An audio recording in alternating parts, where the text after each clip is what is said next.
Hi అండి. ఈ సీజన్లో ఎక్కువగా దొరికే చిలకడ దుంపలతో గుడ్డు కలిపి కర్రీ చేశాను. దీనికోసం చిలకడ దుంపల్ని గుడ్లని విడివిడిగా ఉడికించుకుని పక్కన పెట్టుకోండి. ఇప్పుడు స్టవ్ మీద బాండీలో 2 టేబుల్ స్పూన్ల ఆయిల్ వేసి 3 మీడియం సైజు ఉల్లిపాయలు కట్ చేసుకుని వేసుకుని అలాగే 2 పచ్చిమిర్చిని కూడా వేసుకుని ఈ ఉల్లిపాయలను తిప్పుతూ ఇంకొక పక్క చిలకడ దుంప పైన లేయర్ని తీసేసి ఇలా రౌండ్గా ముక్కలు కట్ చేసుకోండి. గుడ్లను కూడా ఒలుచుకుని గుడ్లకు పైన ఇలా ఘాట్లు పెట్టుకోవాలండి. అప్పుడే ఉప్పు కారం పులుపు అనేది ఈ గుడ్డు లోపల వరకు వెళ్ళి టేస్ట్ చాలా బాగుంటుంది.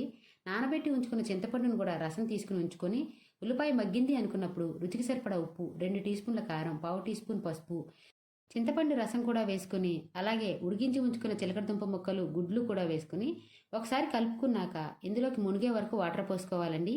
వాటర్ పోసుకుని మధ్య మధ్యలో మూత పెట్టుకుని తిప్పుతూ దగ్గర పడే వరకు ఉడికించుకుంటే కర్రీ అయితే రెడీ అయిపోతుంది. ఉప్పు కారం పులుపు అనేది మీ టేస్ట్ని బట్టి వేసుకోండి. మా వాళ్ళు అయితే పులుపు బాగా తక్కువ తింటారు కాబట్టి నేను చాలా తక్కువ పులుపు వేస్తాను. ఇలా దగ్గర పడింది అనుకున్నప్పుడు స్టవ్ ఆఫ్ చేసుకుని సర్వ్ చేసుకోవడమే. ఈ కర్రీ అయితే చాలా బాగుంది. నచ్చితే మీరు కూడా ట్రై చేయండి.